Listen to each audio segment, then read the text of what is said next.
Thanks for choosing this free Anfield Index podcast.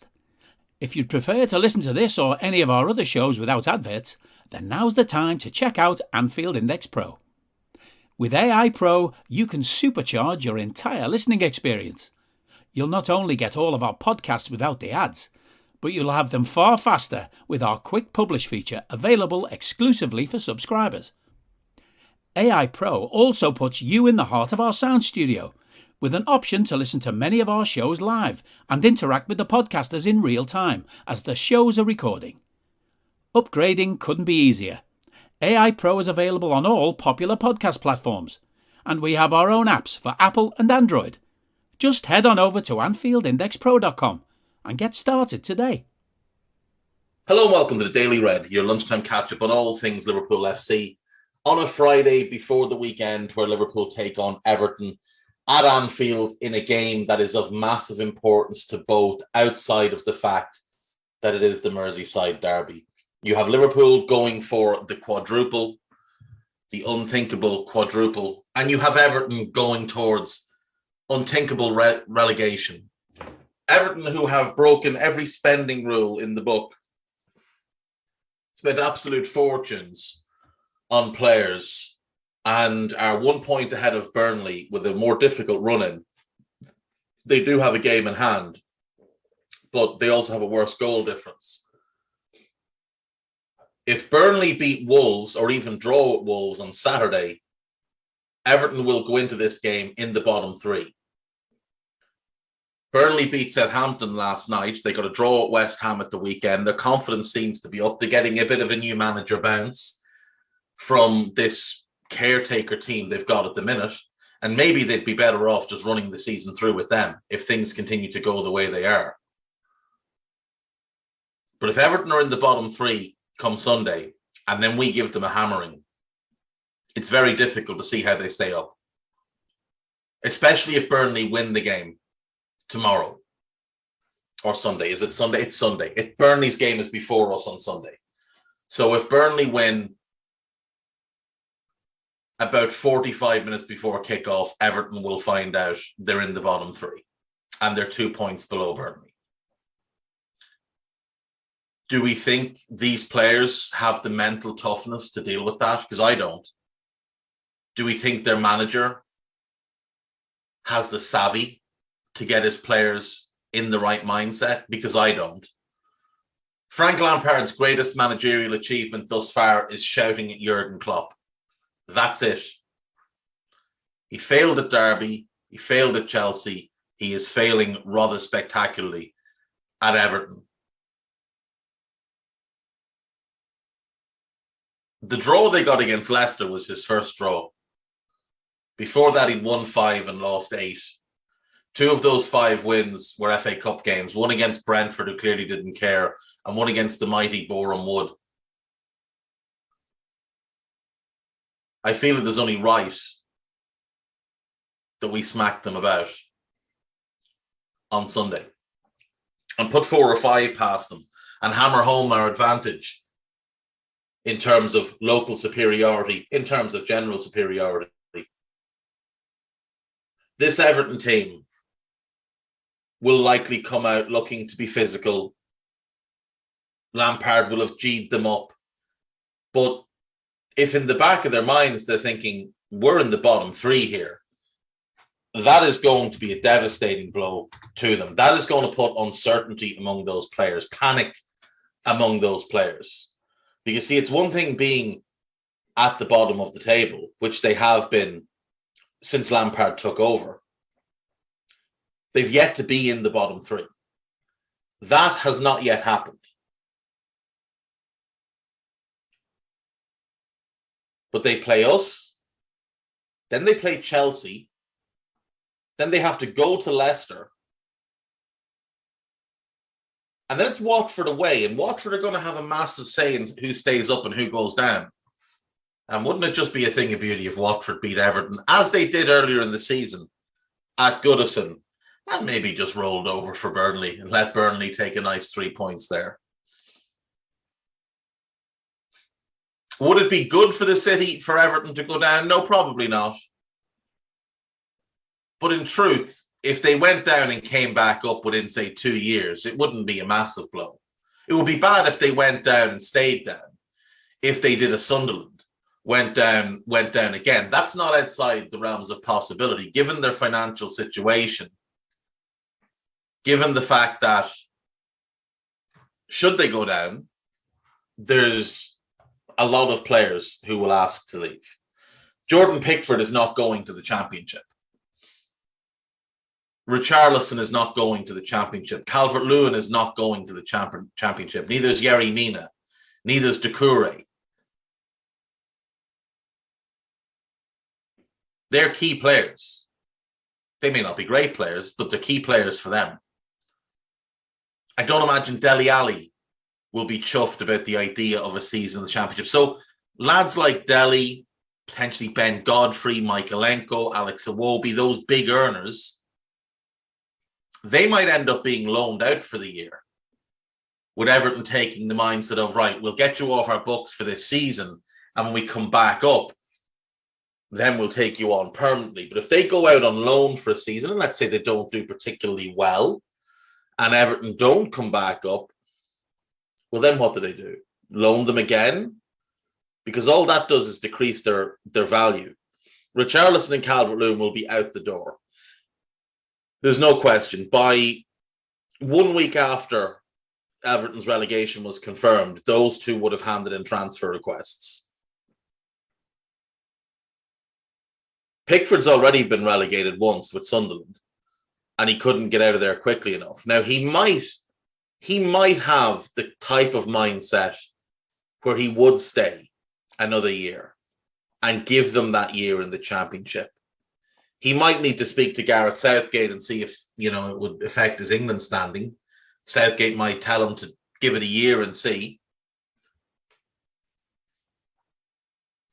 But the problem they have, outside of the fact that their better players would want to leave, is that there's a lot of players there who are bang average and earning substantial amounts of money and likely not going to attract much in the way of offers. I'm thinking Michael Keane. Now, I don't know what wage he's on, but he costs 30 million. You'd have to imagine he's on 60 to 80 grand a week. Fabian Delph is probably on similar. Andros Townsend will be on similar. Begovic is going to be on decent money. Andre Gomes is going to be on very good money coming from Barcelona. Jean-Philippe Gbamin, the poor fella, has barely played since he signed because he's been injured all the time, but he's going to be on decent money. You start to look up and down that squad, there's a lot of talent there in terms of you could put together the bones of something. Like, I'm not a Pickford fan, but Pickford in goal, a back three of Godfrey, Mina, and Michaelenko. That's not bad. Patterson at right wing back, Niels Nkunku, who they own but is out on loan at Standard Liège at left wing back. That's decent. Maybe you get Gbamin fit and firing in the middle of the field and you put him with Doucouré. You play Dele behind the front two, Richarlison and Calvert-Lewin. That's not a bad team. If you could scrape to stay up, that's not a bad team. That, with a decent manager, probably gets you 14th. And then you've still got Demarai Gray, you've still got Anthony Gordon, players like that to come off the bench. You could go back four, obviously. You can go Patterson and Michaelenko as fullbacks, Godfrey and Mina as your centre-backs, the same two in midfield, maybe leave Dele out, play Gordon one wing, Demarai Gray the other, and then the same front two. And then if the front two did leave, regardless of staying up or going down, you'll have the money to replace them. And maybe you can upgrade then in midfield. Maybe you can get a better goalkeeper. But, if they stay up, it's not doomsday. If they stay up, they shouldn't automatically be put into the relegation battle for next season unless Lampard is still the manager. Because there's enough there to not be in this situation. There's no way Everton should be in this situation, not with the players they have. I get that they didn't back Rafa last summer, and Rafa is partially to blame, and you could apportion whatever percentage of the blame you want to him. But there's no excuse for them to be where they are. Absolutely none. Rafa got sacked on the 16th of January. The 16th of January, they had played 22 games. After 22 games, they were 16th. They just dropped to 16th. They hadn't been below 15th before that. They'd been as high as 4th at one point. They were top 7 across the first 7 weeks, top 8 across the first 9 weeks, top 10 across the first 10 weeks. They were a top half team for half of Rafa's time in charge. They went on that bad run when everybody got injured. But they were 16th when Lampard took over. And it's not like a thing that Lampard has had the most difficult games in the world. They went to Newcastle, who at the time were poor. They played Leeds at home. They played a hit-and-miss Southampton team. City at home, whatever. And remember, they should have got something there. They got hammered by Spurs. They lost at home to Wolves. They did beat Newcastle at home. They lost away to West Ham, away to Burnley. They beat Manchester United and drew with Leicester. You start looking at the rest of their fixtures, and it really isn't good reading. It really isn't. They get us away, Chelsea home, Leicester away, Watford away. Then they get Brentford and Crystal Palace at home. Now, in theory, both of those teams should be on the beach. And Everton have already beaten Brentford fairly comfortably under Lampard, but Brentford are on a really good run at the minute. Palace may want to finish out their season on a high. So there's no guarantee they get anything from those games. Maybe they get a draw in each one. Maybe they win one, lose one. Maybe they win one, draw one. But I wouldn't write that down as 6 points. And then they're away to Arsenal on the last day. That's horrendous. Arsenal are going to be going for top 4. They've got 7 games left. 4 you wouldn't expect them to take anything from. And then the 3, Watford, Brentford, Palace, they are more difficult than people are making it. And they're within the space of 8 days. Look at Burnley's running. It's not easy, but it's more favourable. They get Wolves at home this weekend. Wolves' season has really sort of dipped off. They're away to Burnley. Or away to Burnley. They're away to Watford. Again, it'll be tough, same as Everton, but Watford don't tend to turn up against teams like Burnley. They tend to roll over for them. Look at them against Leeds. They play Villa at home, who aren't great. They play Spurs away. That's their toughest game. They play Villa away. Again, you just don't know what Villa you get, but could they win one and lose one? Absolutely. And then they play Newcastle on the final day of the season. At home.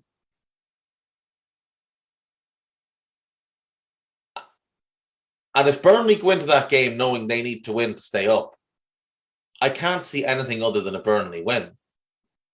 So I can easily see Burnley taking 10 points from their last 6 games. Because it's favourable. Beat Wolves at home, beat Villa at home, draw away to Watford, and beat Newcastle at home. That's all they need to do. None of that is outside the realms of possibility. And then even if Everton beat Watford, beat Brentford, and beat Palace, Everton will go down on goal difference.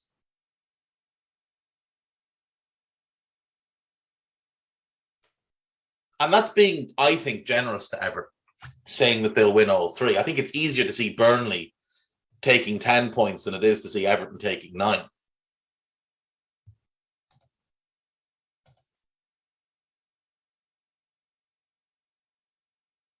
It's going to make for a really interesting run-in between those two. But Everton are in dire straits. And as I said, if Burnley win on Sunday and Everton find out 45 minutes before kickoff that they're now in the bottom 3, that will be panic stations. That will be panic stations. And we might just absolutely annihilate them. In which case, it could be the worst weekend Everton fans have had in a long, long time, but not as bad as the weekend that could see us win the quadruple with them having already been relegated. That, my friends, that would be a really, really good time to contact your Everton friends. Just reach out. Reach out, ask them how things are going. Our team for the weekend is likely to see some changes from the United game, you'd imagine. I think we could see a midfield potentially of Henderson, Fabinho and Jones. I think if Bobby's okay to start, he may not be. Klopp's press conference didn't give much away. I think Jota comes into the front three.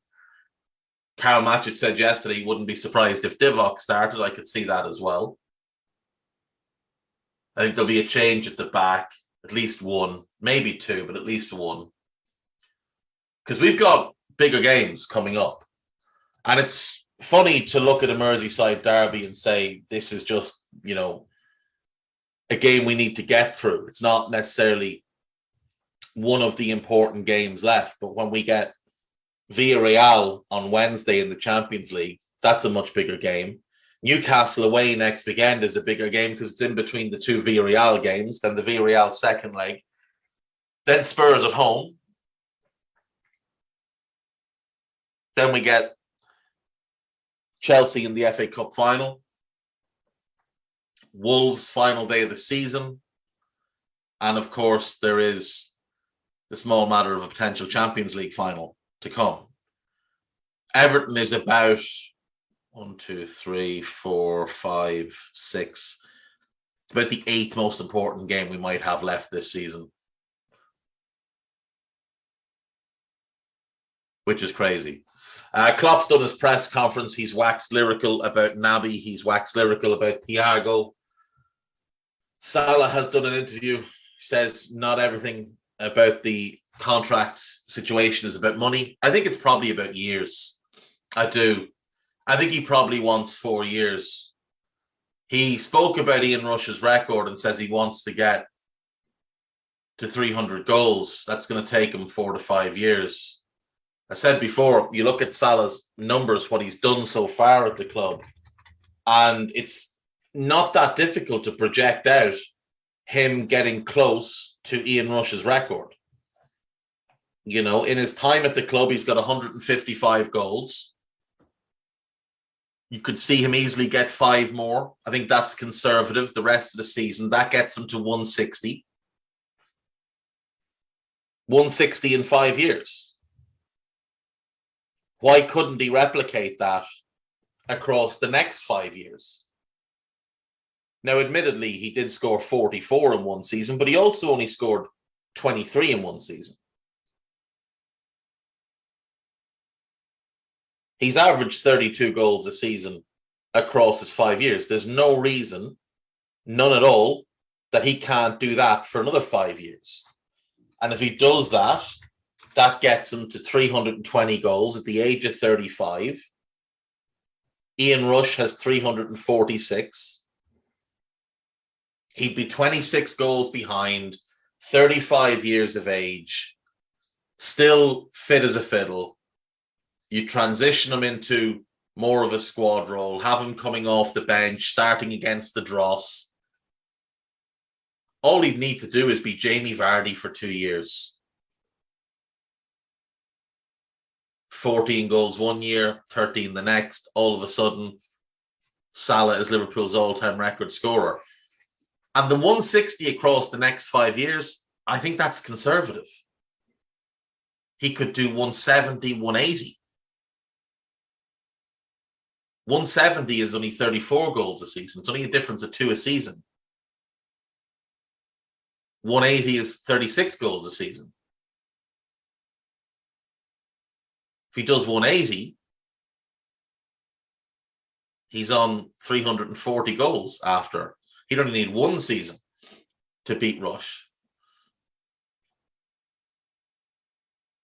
I mean, if he could continue playing the way he's played this season, without AFCON interference and being run into the ground by the Egyptian national team, he could do it within the 5 years. He genuinely could do it within the 5 years.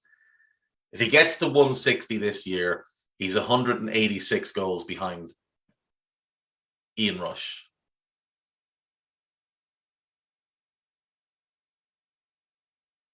That's 39 goals a season. would leave him one shy if he did it for 5 straight years. I'm wrong. It's 37 goals a season. He could do that. He's got the talent. He's going to have the team around him because Ali signed up long-term, Trent has signed up long-term, and is only going to get better. Robbo signed long-term, Virgil signed long-term, Fab has signed long-term, Diaz, Jota signed long-term. Question mark over Mane, obviously. We don't know what his future will hold. Question over Naby. I assume he gets a long-term contract. I'd be hoping we'll extend Thiago for a year or two after his current contract expires. You've got the likes of Harvey Elliott and people like that that are going to come through. Fabio Carvalho signed up for next season. All these young players, they're just going to continue this team as an elite level team. Plus whoever we bring in, like with the best team in the world when it comes to the transfer market. So this team isn't going away. And you know, if Salah gets the bit between his teeth and gets himself in a position where that record becomes really, really realistic, he will go hell for leather. He really will go hell for leather at it. Ian Rush played 660 games for us. Salah could break that record in less than 600. Less than 600 games. And the thing with Mo is he played 52, 52, 48, 51 and 42 games. The guy is a machine. He's an absolute machine. He doesn't get hurt. He's got the rest of this season to play out. He's already averaging 49 games a season for us. He does not get hurt. Last season, he played in all bar 1 Premier League game. The year before, all bar 4. The year before, he played all of them. This season, he'll miss 2 because he was at AFCON. Not because he was injured, but because he was at AFCON. The first season, I think, was the same, wasn't it? Wasn't he at AFCON that year as well? So, with Mo, there's no reason to think there's going to be a drop-off. I know people will point to, well, he had this bad run. But how bad was the actual run?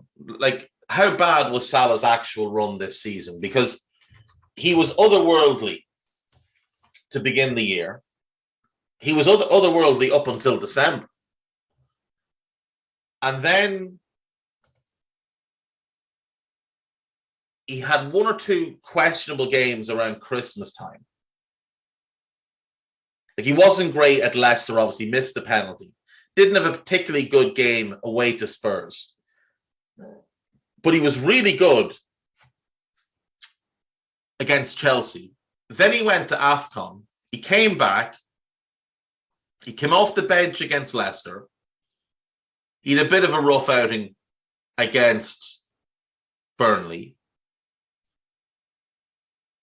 He was good against Norwich, good against Leeds. He was okay against West Ham. Scored against Brighton. Came off the bench against Arsenal. I mean, where was this dreadful run? There was about a month where he was trying too hard. There was about a month where he was trying too hard. I would say, actually, to be fair, that Brighton game, he didn't play well. He scored the penalty, but he didn't play well. Watford, he wasn't good.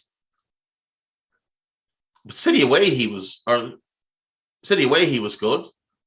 United, he was really good. City in the FA Cup, I thought he played well. I mean, I know he didn't have a good cup final against Chelsea. That's fine. We all accept that.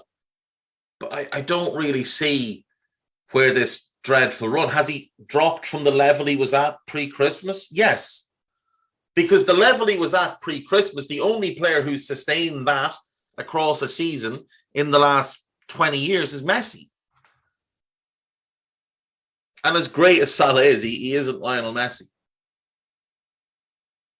The problem with Salah is he's judged at a different level to other players. Certain players can skate week after week after week with bad performances and never get it mentioned because they're important for something else. But when you look at Salah's actual production, other than goal scoring, he's actually not dropped at all. His chance creation still high. His one-on-ones are still good. Like, I don't know what people want from him. All I know is we need to give him his contract. I don't care what the money says. Give him whatever figures he wants. Give him however many years he wants. Because if you give him that 5-year contract, in all likelihood, you're going to win more major honours. He's going to go close to that record, if not get right there to it and break it. And then we're having a debate about whether or not whether Mo Salah should get a contract, but whether he should get a statue. Because he could well go down as the best player the club has had. Until someone passes him. Like Trent, maybe. But still, like, give the man his contract. Just get it done. I'm out of here for today. Have a good weekend. Enjoy the weekend. Enjoy the game. Liverpool signed Ben Doak from Scotland. 6-figure deal, so probably $250,000. Highly talented player. That's all you need to know. Bye-bye. We hope you enjoyed listening to this Anfield Index show. Please be sure to subscribe to our channel so future podcasts find their way to your device automatically. There's nothing quite like fan engagement, and we'd love to know what you think of anything discussed on this show. The best way to get in touch is over on our free Discord community, where both podcasters and listeners debate the hottest LFC topics 24/7. Sign up free now at AnfieldIndex.com/Discord. You won't regret it. You can also follow us on Twitter at Anfield Index and find us on Facebook by searching for Anfield Index. Oh, and before you go, we'd love it if you could leave us a 5-star review on your favourite podcast app. It only takes a couple of seconds, and it means the world to the people who create these free shows.